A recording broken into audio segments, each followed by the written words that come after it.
Hey everybody. So in this video we'll be starting with our chapter number 4 called International Organizations from our book called Contemporary World Politics. ये हमारी class 12 NCERT book का नाम है, political science वाली आपकी जो book. तो आपने अपना चैप्टर भी पढ़ना है, सिर्फ वीडियो पे रिलाई नहीं करना, ताकि आपको मैक्सिमम एडवांटेज मिले लेक्चर का. इस लेक्चर का अगर आपको मैक्सिमम एडवांटेज लेना है तो आपने अपना चैप्टर भी पढ़ना है और वीडियो भी देखनी है, ठीक है. ऐसा नहीं कि चैप्टर नहीं पढ़ा और सिर्फ वीडियो देख ली, वो नहीं चलेगा. हमारा दोनों चीज़ें करनी है आपने. So let's begin. International organisations, chapter number 4, part 1. Now Y international organisations. अब जब भी हम ये टर्म सुनते हैं इंटरनेशनल ऑर्गेनाइजेशन, हमारे दिमाग में आता है यूएन. यूएन क्या है? United Nations. इसकी फुल फॉर्म यूनाइटेड नेशंस. ये एक इंटरनेशनल ऑर्गेनाइजेशन का एग्जांपल है ये. तो अब ये ऐसी ऑर्गेनाइजेशंस का पर्पस क्या है? पर्पस क्या है इनका पॉइंट क्या है, इनकी यूटिलिटी क्या है, ठीक है. यूटिलिटी क्या है, why do we need them. तो इस बेसिकली इस क्वेश्चन को अलग अलग वेज में फॉर्म कर सकते हैं कि why do we need them, why do we need international organisations, इनका पर्पस क्या है. अलग अलग फॉर्म्स में आपको इनकी यूटिलिटी क्या है, तो आपको यही सेम चीज़ अलग अलग फॉर्म में आ सकती है. Y international organisations. अब इसमें हमारे थोड़े पॉइंट्स आ जाएंगे. सबसे पहले हमारा आ जाता है they help. International organisations help with matters of war and peace. War and peace के जो मैटर्स हैं आपके, उनको सॉल्व करने में, उनको मिटिगेट करने में, उनको रिजॉल्व करने में कौन हेल्प करता है? आपकी इंटरनेशनल ऑर्गेनाइजेशंस, ठीक है. ये वहाँ पे हेल्प करती है हमारी इंटरनेशनल ऑर्गेनाइजेशंस. तो ये फर्स्ट पॉइंट हो गया हमारा. सेकंड पॉइंट क्या है हमारा? Help the countries cooperate to make better living conditions for all. better living conditions. अब ये वॉर वगैरह जो होती हैं हमारी, ठीक है, वॉर हो गया या कोई भी इश्यूज़ होते हैं, one of the main reasons, issues में रीजंस तो बहुत सारे होते हैं कि कोई भी इशू क्यों होता है, but one of the major reasons is human suffering.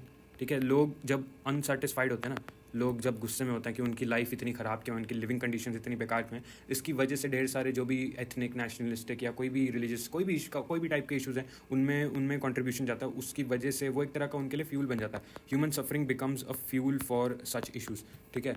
ये इंटरनेशनल इशूज़ जो होते हैं उनके लिए ह्यूमन सफरिंग एक फ्यूल बन जाता है. तो अगर आपको इन इशूज़ को हटाना है, आपने इस फ्यूल को रोकना पड़ेगा. इस फ्यूल को रोकना है आपने, तो ह्यूमन सफरिंग को आपने रिड्यूस करना पड़ेगा. इसको रिड्यूस करो, कैसे करोगे आप? बेटर कंडीशंस बना के सबके लिए. Better conditions for everybody, better conditions for all, ठीक है. तो ये करना है, और ये करना है आपने. तो इसमें कौन हेल्प करेगा? आपका इंटरनेशनल ऑर्गेनाइजेशंस हेल्प करेंगी. तो ये हमारा सेकंड पॉइंट हो जाता है. थर्ड पॉइंट क्या हो जाता है? Not the answer to everything, but it's still better than nothing. अब यार नथिंग से तो स्टिल बेटर ही है ना, कि कुछ होने से तो, कुछ ना होने से तो कुछ होना ही बेटर है. नथिंग से तो बेटर ही है हमारा, कि कुछ तो है ये इंटरनेशनल ऑर्गेनाइजेशंस जो हमारी एग्जिस्ट कर रही है. ये चलो ठीक है, आप इसको कह सकते हो कि क्रिटिसाइज़ कर सकते हो आप इसको कि यार इसमें ये सब कुछ सॉल्व नहीं कर रहा, या सिर्फ बातों के लिए ये प्लेटफॉर्म्स, ठीक है, वो वैलिड क्रिटिसिज्म्स है. बट यार उससे तो बेटर ये ना कि कुछ ना होने से, क्योंकि जब कुछ नहीं था तो हमने देखा हमारी कितनी सारी वॉर्स हुई, ठीक है, इतनी सारी वॉर्स हुई, इतनी सारी ह्यूमन सफरिंग हुई. तो वहाँ पे तो कुछ सॉल्व ही नहीं हो रहा था. जब से international organisations, specially an organisation like UN हमारी स्टार्ट हुई है, तो वर्ल्ड वॉर हमारी कोई भी नहीं है. इसके बाद अभी तक कोई भी हमारी वर्ल्ड वॉर नहीं है. तो ये अच्छी बात है, इट इज़ अ पॉजिटिव. तो यार कुछ ना से होना तो कुछ होना ही बेटर है, ठीक है. It is not perfect, international organisations are not perfect नहीं है ये, बट चलो कुछ तो है ये, ठीक है, अपना काम तो कर रहा है ना. तो वो अच्छी बात है. That would be our third point. अब हमारा फोर्थ पॉइंट कौन सा है? Better than resolving issues on battlefield. Better than resolving issues on battlefield. अब आपको बैटलफील्ड पे हर बात ले जानी है, वहाँ पे जाके वॉर स्टार्ट कर देनी है, वो कोई सॉल्यूशन थोड़ी ना हुआ. That is not a solution. वो कोई सॉल्यूशन नहीं हुआ. वो तो बस आप वापस एक ह्यूमन सफरिंग की साइकिल स्टार्ट कर रहे हो. उसमें कोई सॉल्यूशन नहीं होता. जो भी आपके कंटेंशियस इशूज़ हैं, जो आपके सीरियस टॉपिक्स हैं, ठीक है, कंटेंशियस इशूज़ हैं जो आपके, उनको आप वाई नॉट डिस्कस देम, ठीक है. उनको डिस्कस करो ना यार, उनको आप डिस्कस करो. डिस्कस करके उनको पीसफुली रिजॉल्व करो, पीसफुली सॉल्व करो उनको. पीसफुल रेजोल्यूशन करो उनका. और ये कहाँ होगा? इसमें कौन हेल्प करेगा? हमारी इंटरनेशनल ऑर्गेनाइजेशंस. ये हमको एक प्लेटफॉर्म प्रोवाइड करेंगी ना. ये एक रिलेटिवली मोर न्यूट्रल, रिलेटिवली मोर ऑब्जेक्टिव एक प्लेटफॉर्म हमें मिलेगा. तो वहाँ पे जाके रिजॉल्व करना हर चीज़ को. आपको ये बैटलफील्ड पे ले जाने की क्या मतलब पड़ी है? क्योंकि फिर वहाँ पे सॉल्व कुछ होता नहीं, बस मार. और there is no winner in war, ठीक है. वॉर में कोई भी विनर नहीं होता. Nobody wins. सब लोग हारते हैं और बस ह्यूमन सफरिंग होती है, ब्लड शेड होता है. तो क्या मतलब हुआ? नाउ नेक्स्ट हमारा एक आ जाएगा. ये तो हमारे 4 पॉइंट्स हो गए, ठीक है. 4 मेन इसके पर्पसेस, ठीक है, या फिर why do we need international organisation, उसका आंसर था जो अभी हमने पढ़ा. नेक्स्ट हमारा एक ये हेडिंग है, एक ये लाइन है. An international organisation is not a super state and has no authority over its members. अब सुपर स्टेट क्या होता है? Super state is greater than nation states, ठीक है. नेशन स्टेट से भी जब बढ़ के कोई स्टेट होता है ना, that is called a super state. तो it is not a super state. UN is not a super state, और कोई भी इंटरनेशनल ऑर्गेनाइजेशन है UN के अलावा, वो भी उनमें से कोई भी, nobody is a super state, क्योंकि सुपर स्टेट वो होता है जो कि नेशन से भी बढ़ के हो और वो एक अलग ही आइडेंटिटी को रिप्रेजेंट करता है। तो UN या कोई भी दूसरी इंटरनेशनल ऑर्गेनाइजेशन, इनमें से कोई भी सुपर स्टेट नहीं है जो कि कंट्रीज़ को ऑर्डर कर सकते हैं। तो इनमें से इन ऑर्गेनाइजेशंस में किसी के पास भी कोई अथॉरिटी नहीं है बाकी कंट्रीज़ को ऑर्डर करने के लिए कि तुम ऐसा करो वैसा करो। अब वो कंट्रीज़ के अपने उस पर डिपेंडेंट करता है कि वो अपने अपने गुडविल से जो भी कमिटमेंट कर रही है इंटरनेशनली, उस पर फॉलो थ्रू कर रही हैं वो, ठीक है, वो उनका अपनी अच्छी बात है। अदरवाइज आपका जो UN है वो किसी को डिक्टेट नहीं कर सकता कि क्या करना है, ठीक है, इट कांट डिक्टेट। तो जैसे इसमें एग्जांपल हमारा आ जाएगा, एग्जांपल हमारा USA आ जाएगा, या फिर चाइना भी आ जाएगा इवन। तो ये क्या है, बड़ी बड़ी कंट्रीज़ अपने हिसाब से जो चाहे करना है वो करती हैं। जो ये इवन तो दूसरी कंट्रीज़, USA फॉर एग्जांपल दुनिया को पाठ पढ़ाता है, ये वो देता है लेसन कि ऐसा करो वैसा करो, बड़ी अच्छी अच्छी बातें करेगा, बट जब इसका खुद का मोटिव होता है, सेल्फिश मोटिव होता है, तो वहाँ पर जाके USA सारी गलत चीज़ें करेगा, सारे अपने हिपोक्रेसी करेगा, जो भी उसको वॉर स्टार्ट करनी है वहाँ पर जाके अनजस्ट मीन से करेगा, अनजस्ट मीन्स, ठीक है, या फिर जितने भी अनफेयर रीजन से कहीं पे भी जाके वॉर स्टार्ट कर देता है अपने हिसाब से जहाँ उसका फ़ायदा है, और फिर जाके UN में बाकी कंट्रीज़ को वो शिक्षा देने लग जाता है कि यार चीटिंग नहीं करनी चाहिए, ये नहीं करना चाहिए, वो नहीं करना चाहिए। तो अब हम उसमें क्या देखते हैं, वहाँ पे हम क्या देखते हैं, UN का एक फेलियर देखते हैं। क्यों? क्योंकि वहाँ पे वो कुछ नहीं कर सकता ना, USA को ऑर्डर नहीं कर सकता। Why it because it has no authority, उसके पास कोई अथॉरिटी नहीं है, वो कुछ नहीं कर सकता। तो वो तो कंट्रीज़ का अपना एक गुडविल है कि वो ठीक है, इसको रिस्पेक्ट करती हैं इंटरनेशनल ऑर्गेनाइजेशंस को, और यूजुअली बात मानने की कोशिश करती हैं। अदरवाइज जब उनका मन करता है वो अपने हिसाब से जो भी उनको करना होता है अपनी मनमानी करते, तो किसी को कोई फर्क नहीं पड़ता। तो ये हमें याद रखना है, it is not a super state, UN is not a super state. Now more ways in which international organisations are helpful. अब हमने 4 पॉइंट्स तो यहाँ पढ़े थे, अब हमारे थोड़े से यहाँ पे एडिशनल पॉइंट्स हैं। एडिशनल पॉइंट्स इसमें हमारा सबसे पहले कौन सा आ जाएगा, डिजीज़ मैनेजमेंट। इसमें हमारा बेस्ट एग्जाम्पल क्या होगा आपका, इसमें बेस्ट एग्जाम्पल होगा हमारा कोरोना पैंडमिक 2020, ठीक है। तो ये जो हमारा 2020 वाला पैंडमिक स्टार्ट हुआ था, इसमें इट वाज वेरी हेल्पफुल कि इंटरनेशनल ऑर्गेनाइजेशंस हुई थी।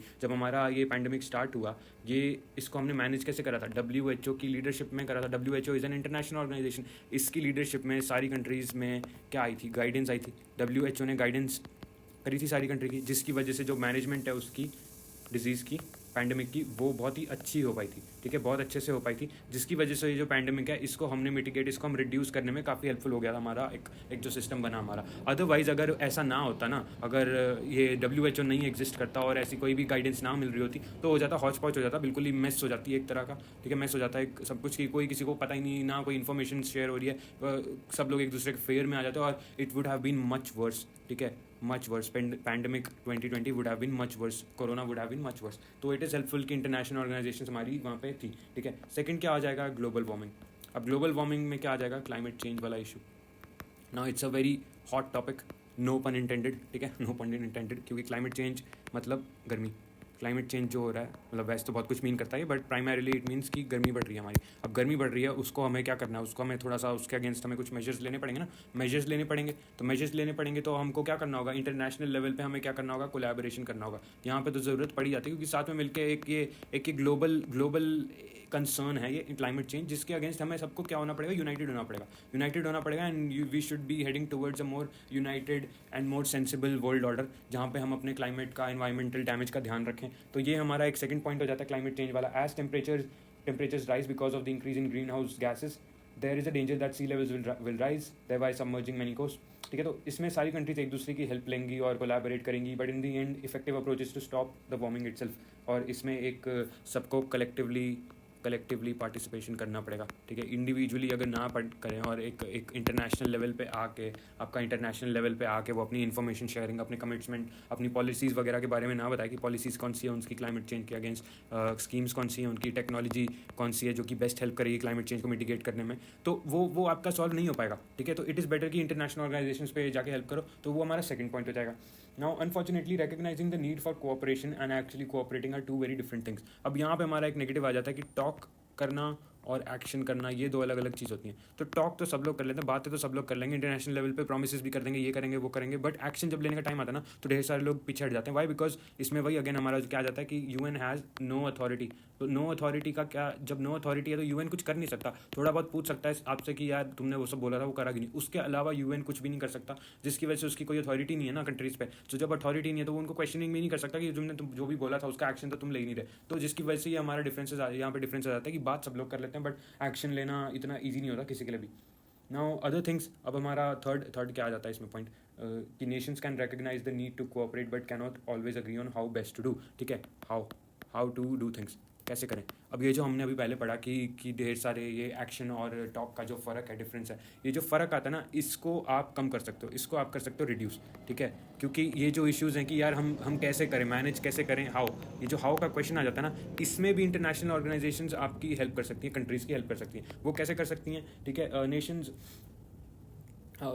Nations can recognize the need to how to share the cost of cooperating, how to make sure that the benefits of cooperating are justly divided, and how to ensure that the others do not break their ends of bargain. अब international organizations can teach, ठीक है, they can teach countries how to share resources, resource sharing कैसे करें, ठीक है, management कैसे करें, और कॉस्ट शेयरिंग कैसे करें। क्योंकि कॉस्ट का बड़ा पंगा पड़ जाता है जब भी ऐसे कोई इंटरनेशनल कमिटमेंट्स करते हो, उसमें one of the main reasons वो चीज़ें रुक जाती हैं कि कॉस्ट बहुत होते हैं, एक्सपेंसेस बहुत होते हैं। बट अगर आपके एक्सपेंसेस आपने डिवाइड करना सिखा दिया, इंटरनेशनल ऑर्गेनाइजेशन ने आपको मैनेज करना सिखा दिया कि ये देखो यार, हमने तुम्हारे जो कॉस्ट हैं वो बहुत ज़्यादा रिड्यूस कर दिए, ठीक है, बहुत ज़्यादा हमने कम कर दिए। वाई? बिकॉज हमने तुम्हें ये बेटर इफेक्टिव एक सिस्टम बता दिया, तो इसको फॉलो करो, तुम इसको फॉलो करोगे। वो जब एक्सप्लेन कर देते हैं ना, तो कंट्रीज आर मोर विलिंग, ठीक है, they are more willing to actually go forth with the solution. क्योंकि अदरवाइज तो बातें ही करते हैं, बट अगर आपने एज एन इंटरनेशनल ऑर्गेनाइजेशन उनको ये दिखा दिया कि ये देखो ऐसे आपकी कॉस्ट शेयरिंग हो जाएगी, कॉस्ट शेयरिंग हो जाएगा, और जो आपके जो बेनिफिट्स हैं ये भी सब में फेयर वे में डिवाइड हो जाएंगे, फेयर डिवीजन हो जाएगा इनका, ठीक है, फेयर डिवीजन हो जाएगा इनका। तो तो जब ये ऐसे होता है ना, तो आपको दिखता है, कंट्रीज़ को दिखता है कि अच्छा हाँ, ये इसका ये हमें प्रैक्टिकल आउटकम मिलेगा, इसका एक रिजल्ट हमको ये मिलेगा, तो वो they are much more likely to participate, या वो सब। तो उसमें हमारा ये थर्ड पॉइंट हो जाता है। तो इंटरनेशनल ऑर्गेनाइजेशन हमें वो सब सिखा सकती हैं, कंट्रीज़ को वो सिखा सकती हैं। नाउ फोर्थ हमारा पॉइंट क्या आ जाएगा इसमें, फोर्थ पॉइंट हो जाएगा information and ideas, information and ideas sharing. International organizations can provide a platform for countries to share information and ideas with each other. Information share होती है तो क्या बढ़ता है, आइडियाज़ बढ़ते हैं, आइडियाज़ बढ़ते हैं ना, आइडियाज़ बढ़ते हैं तो क्या बढ़ता है, इनोवेशन बढ़ती है, इनोवेशन बढ़ती है तो क्या एडवांसमेंट होती है, टेक्नोलॉजी में एडवांसमेंट होता है, टेक्नोलॉजी आपकी एडवांस होती है। तो ये जब होता है तो आपके जो भी इश्यूज़ हैं, जैसे ग्लोबल वार्मिंग हो गया, ये सब जो हैं इनको आप कम करने में या सॉल्व करने में आपका एक हेल्प मिलती है आपको। तो ये हमारी चेन है। इन्फॉर्मेशन जब आप शेयर करते हो एक दूसरे से एज कंट्रीज़, तो आपके आइडिया शेयरिंग है वो अच्छा होता है, वो उसको इंकरेज मिलता है, न्यू आइडियाज़ फॉर्म होते हैं जो, और दूसरी कंट्रीज़ के पास बेटर आइडियाज़ होंगे तो वो आपको मिलते हैं, आपके जो आइडियाज़ है वो उनको मिलते हैं। एक तरह का जो इन्फॉर्मेशन शेयरिंग है ना, वो हमेशा हेल्पफुल होता है। जब आइडिया शेयर होते हैं तो इनोवेशन जो है ना, आपका दिमाग की इनोवेटिव सोल्यूशन निकालना ढेर सारे न्यू इशूज़ के आपके, तो वो आपका इनोवेशन बढ़ती है। इनोवेशन बढ़ती है तो जो आपकी टेक्नोलॉजी है वो एडवांस होती है, आपका साइंस एडवांस होता है, और जब वो होता है, जो भी आपके इश्यूज थे ना, उनको आपको एक न्यू सॉल्यूशन मिल जाता है कि कैसे आप इनको न्यू टेक्नोलॉजी के बेसिस पे उनको मिटिगेट कर सको, सॉल्व कर सको, ठीक है। तो this is always a good thing. तो ये हमारा एक एडिशनल पॉइंट हो जाएगा कि why more ways in which international organisation is helpful. Now it can provide mechanisms, rule and bureaucracy. ये एक और पॉइंट आ जाएगा कि मैकेनिज्म्स, रूल एंड ब्यूरोक्रेसी, ये सब भी इंटरनेशनल ऑर्गेनाइजेशन सिखा सकता है कंट्रीज़ को कि कैसे करें, ठीक है। कुछ भी सिस्टम चलाना है उनको, तो ये इंटरनेशनल ऑर्गेनाइजेशन सिखा सकता है। अपनी जैसे यूएन की ब्रांचेज होती है ना, यूएन की ब्रांचेज हर कंट्री में होती हैं, तो वो उनका पर्पस क्या होता है, उनका पर्पस ऐसे ही होता है कि इस सब से रिलेटेड काम करना है जो, तो वो सब वो प्रोवाइड करता है, यूएन सिखा देता है अपने आप। तो दैट इज़ अनदर थिंग। और फिर वही वहाँ पे कॉस्ट शेयरिंग हो जाती है, बेनिफिट्स अच्छे से शेयर हो जाते हैं, वो सब। तो यहाँ पे हमारा ये वाला जो है ये एंड होता है। Now we will move on to evolution of UN. अब वर्ल्ड वॉर 1 होती है तो उससे ढेर सारी डिस्ट्रक्शन होती है। In response to that the countries decide to invest in an international organization जो कि कॉन्फ्लिक्ट को आपका रोके, ठीक है। कॉन्फ्लिक्ट को रोकने के लिए, उसको प्रिवेंट करने के लिए, उसको कम करने के लिए उन्होंने कहा कि इंटरनेशनल ऑर्गेनाइजेशन बनाएंगे, जिसका नाम एक बनती है हमारी international organization in response to that. इसका नाम क्या था, लीग ऑफ नेशंस, ठीक है। इसका एक ही प्राइमरी पर्पस था कि कॉन्फ्लिक्ट को रोको, ठीक है, कॉन्फ्लिक्ट को रोको। बट हो क्या जाता है, हमारी वर्ल्ड वॉर 2 हो जाती है। World war 2 was even more destructive than world war 1, ठीक है। वो वर्ल्ड वॉर 1 से भी ज़्यादा खून खराबे वाली थी। तो यार इसका एक ही पर्पस था, उसमें लीग ऑफ नेशंस हमारी ये जो ऑर्गेनाइजेशन बनी थी ये फेल हो जाती है। व्हाट डू वी सी कि ये फेल हो जाती है, it turns out to be a failure, ठीक है, फेलियर। अब वर्ल्ड वॉर 2 जब होती है आपकी, वर्ल्ड वॉर 2 खत्म होती है आपकी in 1945, we see the formation of another new organization called the United Nations, ठीक है। यूएन बनता है आपका, यहाँ से यूएन की हमारी जो स्टोरी है स्टार्ट हो जाती है। अब यूएन बना कैसे, ठीक है, यूएन कैसे बना, यूएन आपका बनता है एक यूएन चार्टर को साइन करने से। यूएन चार्टर करके एक डॉक्यूमेंट है जिसको 51 कंट्रीज़ ने 51 नेशंस ने साइन करा, ठीक है, जिससे यूएन आपका एग्जिस्टेंस में आ गया। अब कईयों का सवाल होगा कि इंडिया कहाँ था इसमें, इंडिया क्या उन मेंबर्स में था जिन्होंने साइन करा था? Did India sign? ठीक है, साइन करा था इंडिया ने कि नहीं करा था? करा था, यस, इसका आंसर है yes, India was among the 51 members. उस 51 मेंबर्स की जो कैटेगरी थी उसमें था इंडिया। तो India is also a founding member of UN. अब यूनाइटेड नेशंस के ऑब्जेक्टिव क्या है हमारे, ये इसके ऑब्जेक्टिव्स क्या है? फर्स्ट तो हमारा यही है कि प्रिवेंट इंटरनेशनल कॉन्फ्लिक्ट को होने से रोको, ठीक है, this is the first main objective.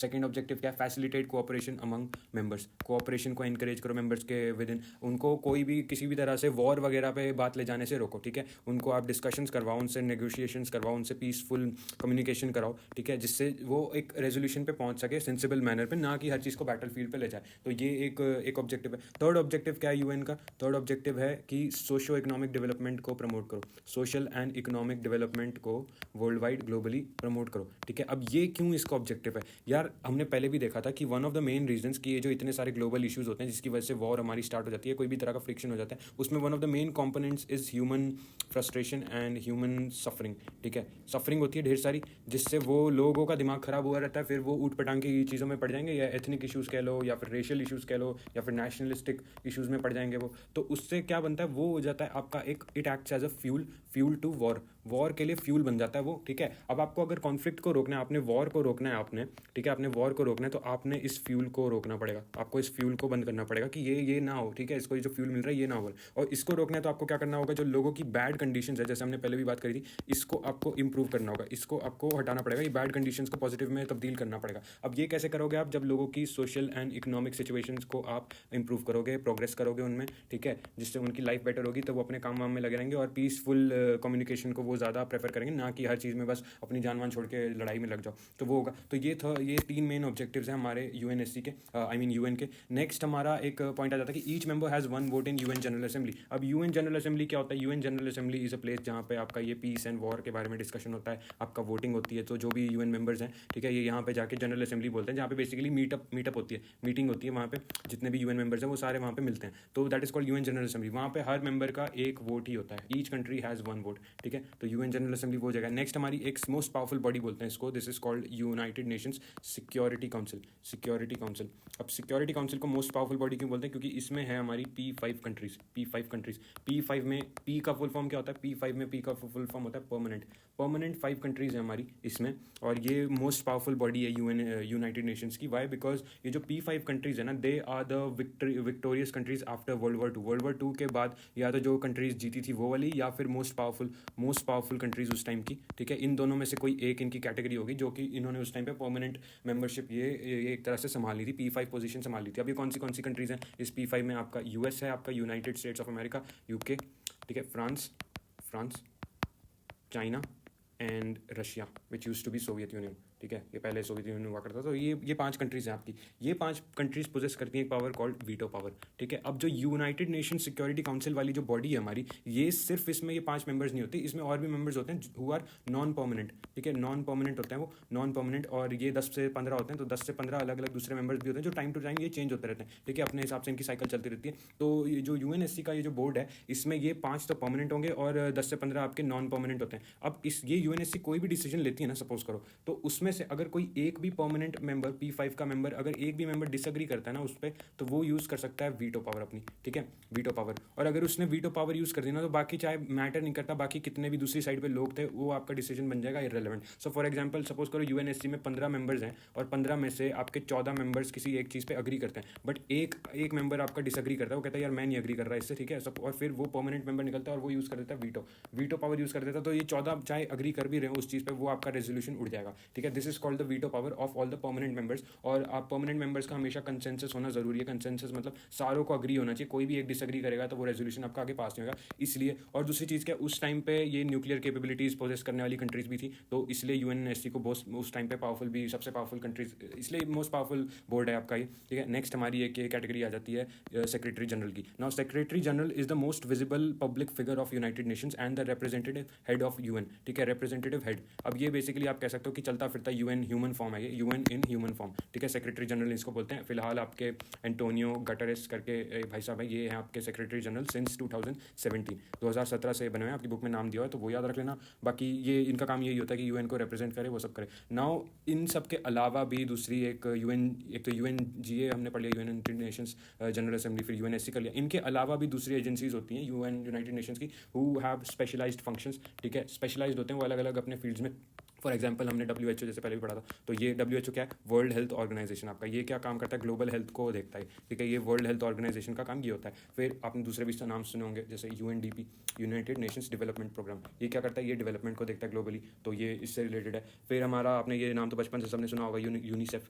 अब बुक में आपका इसकी प्रॉपर फुल फॉर्म नहीं दी हुई है, तो इसका फुल फॉर्म है United Nations International Children's Emergency Fund, ठीक है, तो इन दोनों की फुल फॉर्म नहीं दी हुई है आई और ई की, it is called International Children's Fund. तो और यूनाइटेड नेशन चिल्ड्रन फंड भी बोलो तो वो भी चलेगा। तो दिस इज ऑल्सो अनदर, तो ये आपका चिल्ड्रन से रिलेटेड ग्लोबल इशूज़ को देखता है। फिर आपका यूनेस्को है, यूनेस्को भी सबने बचपन से नाम सुना ही है, ये क्या है, scientific UN educational scientific cultural organization, तो ये इस सब चीज़ों पर कंसर्न रहता है। फिर आपका जैसे human rights commission, human rights क्या है, ह्यूमन राइट्स ये आपके ग्लोबली कुछ भी इससे रिलेटेड कुछ भी इश्यूज़ हो रहे हैं तो UNHRC आपका वहाँ पे आ जाएगा। तो ऐसी ऐसी अलग अलग ऑर्गेनाइजेशंस होती हैं, उन सबको आप एक गो थ्रू याद रखना, मेंशन करने के काम आएगा, ठीक है। यहाँ पे हमारा ये वाला हिस्सा खत्म होता है। Now we move on to the next heading, reform of the UN after cold war.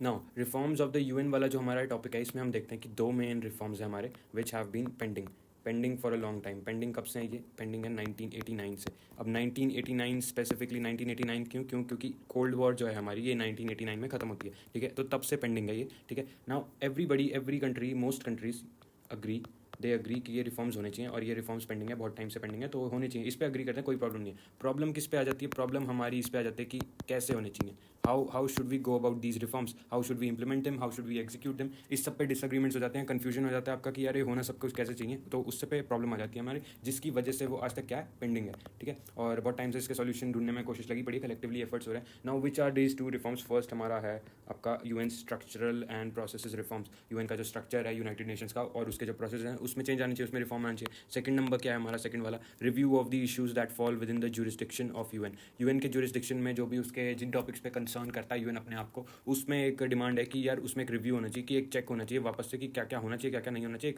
एक न्यू लिस्ट तैयार होनी चाहिए, ठीक है। तो ये दो मेन इशूज है। अब इनको थोड़ा सा डिटेल में अगर हम समझें, ये जो फर्स्ट वाला पॉइंट है हमारा number 1 UN structural and processes वाला, इसमें हमारा टॉपिक आ जाता है UNSC का, ठीक है। अब ये जो UNSC है हमारा, यूनाइटेड नेशन सिक्योरिटी काउंसिल, इसमें है हमारे P5 मेंबर्स, ठीक है। और ये P5 बने किस बेसिस पे, ये बने प्रीवियस रियलिटीज़ के बेसिस पे P5 बने। कैसे, वर्ल्ड वॉर 2 जब खत्म हुई उस टाइम पे दे वर द विक्टोरियस कंट्रीज और दे वर वेरी पावरफुल, ठीक है। इन दोनों में से कोई एक क्राइटेरिया था जिसकी वजह से पावरफुल बनी पड़ी और P5 मेंबर बनी पड़ी। बट यार अब तो हमारी चेंज रियलिटीज़ आ गई ना, अब तो those realities are no more the same, अब हमारा चेंज हो गया सिस्टम। तो आप कैसे अपने प्रीवियस प्रिविलेज को स्टिल कैरी फॉरवर्ड करते जा रहे हो, ये तो एक तरह का वही हो गया ना, प्रिविलेज ही हो गया आपको, बस उस टाइम पे अपने एक एडवांटेज मिल गया था, वो अपनी हेजेमनी आज तक बना रखी है, आप चेंज नहीं कर रहे। तो ये कंप्लेंट रहती है कि यार प्रीवियस सिचुएशन के बेसिस पे, प्रीवियस कॉन्टेक्स्ट के बेसिस पे तुम कब तक अपना ये एडवांटेज लेते रहोगे, कब तक अपनी गाड़ी चलाते रहोगे। और ऊपर से जैसे P5 जो कंट्रीज़ हैं आपकी, उनमें अगर हम देखें बेयरली कोई रिप्रेजेंटेशन है पूरी दुनिया की, ठीक है। तो उसमें आपकी ये है कंट्रीज़, वेस्टर्न कंट्रीज़ है, US,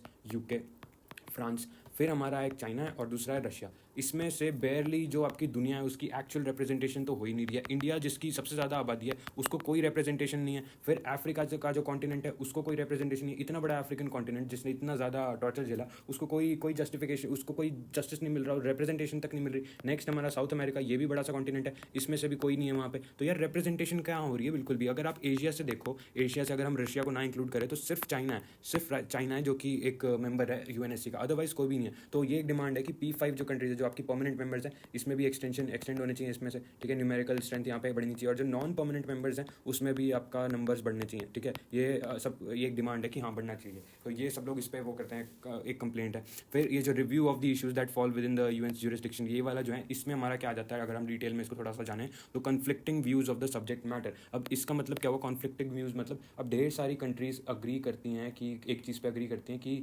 UN का जो रोल होना चाहिए ना, it should play a greater role in peace and security missions.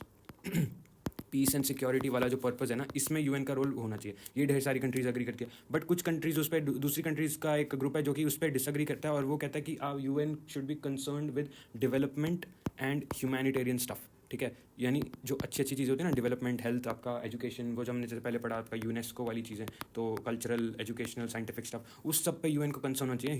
Human development पे यूएन को अपना कंसर्न होना चाहिए, ना कि पीस एंड वॉर से। वो यूएन का कोई काम धंधा नहीं है। जेंडर, सोशल जस्टिस, इस सब पे यूएन का रोल होना चाहिए, ये ढेर सारी कंट्रीज़ का मानना है। तो अब ये दो कॉन्फ्लिक्टिंग ओपिनियंस हो गए कि एक्चुअल में उसका रोल ये हो, पीस एंड वॉर हो, या फिर सोशल जस्टिस और ह्यूमैनिटेरियन स्टफ को प्रमोट करने वाला रोल हो, तो क्या हो, ठीक है, इस पे कंसर्न रहता है कि यार हो क्या। तो ये हमारा सेकंड पॉइंट का इलेबोरेशन है। Now we will look into the comparison between previous realities and change realities. अब ये जो हमारा टॉपिक है, ये किस बेसिस पे हम लोग इस पे बात कर रहे हैं। अब जैसे प्रीवियस रियलिटीज़ यानी 1945 के टाइम पे हम देखते हैं कि आपका for example Soviet union exist करता था, ठीक है, सोवियत यूनियन एग्जिस्ट करता था, ये उस टाइम पे एग्जिस्ट करता था। उसके बेसिस पे तो रशिया का वो प्रिविलेज आया पड़ा, उसको P5 की मेंबरशिप है। अब चेंज रियलिटीज़ में सोवियत यूनियन एग्जिस्ट ही नहीं करता। फिर US is the strongest power now, US number 1 है, ठीक है, बट प्रीवियस रियलिटीज़ में उस ज़माने में वो नंबर 1 नहीं हुआ करता था। क्यों? क्योंकि उस ज़माने में दूसरी पावर भी थी जो उसको इक्वली पावरफुल थी उसके जितनी, और they were competing for the same spot. For example आपका सोवियत यूनियन या फिर दूसरी कंट्रीज भी हैं पावरफुल जो उस टाइम पे थी, यूके वगैरह। तो उस टाइम पे वो अलग सिचुएशन थी, यूएस नंबर 1 नहीं था। बट अगर हम अब की बात करें तो US is the number 1 country.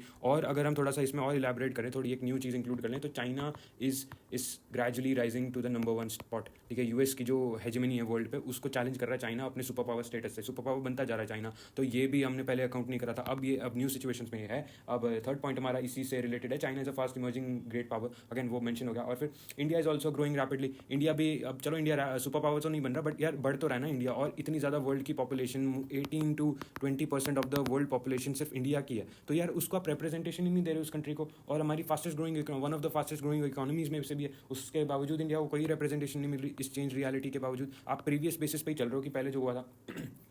Next हमारा economies of Asia are growing at, अब जैसे हमने चैप्टर नंबर 2 में पढ़ा था कि एशियन कंट्रीज़ हमारी जैसे वो भी बड़ी फास्टली ग्रोइंग इकोनॉमीज़ हैं, या फिर एशिया की इन जनरल, एशिया में अगर आप बात करो तो इंडिया भी आ जाएगा हमारा, वो सारी बड़ी फास्ट ग्रोइंग इकोनॉमीज़ है। या अफ्रीकन कंट्रीज़ भी हैं जो कि कुछ बड़ी, जैसे नाइजीरिया वगैरह है, तो वो they are very fast growing economies. उस सबको आप मान ही नहीं रहे, उसको एक्नॉलेज कर रहे हैं। आप चल रहे हो अपने पहले के टाइम के बेसिस पे, जो आपका वो पहले था 50 साल पहले, 60-70 साल पहले, उसके बेसिस पे चल रहे हो। तो यार ये तो गलत बात होगी ना, तो ये कंप्लेंट है। फिर many new countries have join the UN. अब जैसे पहले जो सोवियत यूनियन का पार्ट होती थी कंट्रीज़, वो अब है ही नहीं ना, वो अब न्यू रियलिटीज़, वो अपनी अपनी अपनी आइडेंटिटी को, खुद की आइडेंटिटी को रिप्रेजेंट कर रही हैं। वो सोवियत यूनियन एग्जिस्ट ही नहीं करता था, तो सोवियत यूनियन एग्जिस्ट नहीं करता था, तो रशिया किस बेसिस पे वहाँ पे परमानेंट मेंबर, मतलब उसका क्या, वो आपको जब चेंज होगी ये सिचुएशन, तो आपको उसके हिसाब से थोड़ा एडजस्टमेंट करना चाहिए ना। वो जो न्यू कंट्रीज़ बनी उन सब का क्या, a whole new set of challenges confronts the world. अब जैसे अब ढेर सारे न्यू चैलेंजेस हैं हमारे मॉडर्न वर्ल्ड में, ठीक है। एथनिक कॉन्फ्लिक्ट है हमारा, फिर आपका जेनोसाइड आ जाता है इसमें, ठीक है, और आपका न्यूक्लियर इशूज़ आ जाता है। न्यूक्लियर पहले इतना ज़्यादा था भी नहीं, उस टाइम पे तो बहुत बड़ी बात होती थी 1945 के टाइम पे।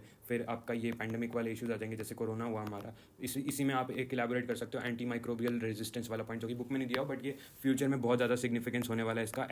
ऐसे माइक्रोब जो कि मेडिकल इफेक्ट के अगेंस्ट ही पूरी तरह रेजिस्टेंस वो क्रिएट कर लेते हैं, तो इनको कोई फ़र्क नहीं पड़ता, आप कोई भी दवाई खाओ आपका डिजीज़ ठीक ही नहीं होगा। तो ये एक इशू बढ़ता जा रहा है जो कि पहले नहीं था हमारा। फिर क्या हमारा क्लाइमेट चेंज, ऑब्वियसली सबसे main topic climate change is on our door step, ठीक है। तो ये पहले एग्जिस्ट, मतलब पहले इस पर कोई मेन टॉपिक नहीं था। अब ये सारी हमारी चेंज रियलिटीज़ है। एनवायरमेंट आपका खत्म हो रहा है, एनवायरमेंटल डिग्रेडेशन, ये सब खत्म हो रहा है, इस सब पे आप बात नहीं कर रहे हैं। चेंज रियलिटीज़, इस पर तो आपका कोई बात ही नहीं चल रही, तो आप कैसे प्रीवियस बेसिस पे आप कैसे चल सकते हो, है ना। तो ये प्रॉब्लम है हमारी। Now we will move on to our next topic, reform, जो इन्हीं टॉपिक्स का बेसिकली वो है इन डिटेल, जो कि हम करेंगे पार्ट 2 में, ठीक है। पार्ट 2 में हम इनको और डिटेल में समझेंगे। ये हमारा पार्ट 1 यहाँ पे खत्म हो जाता है, तो we will continue our lecture in part 2।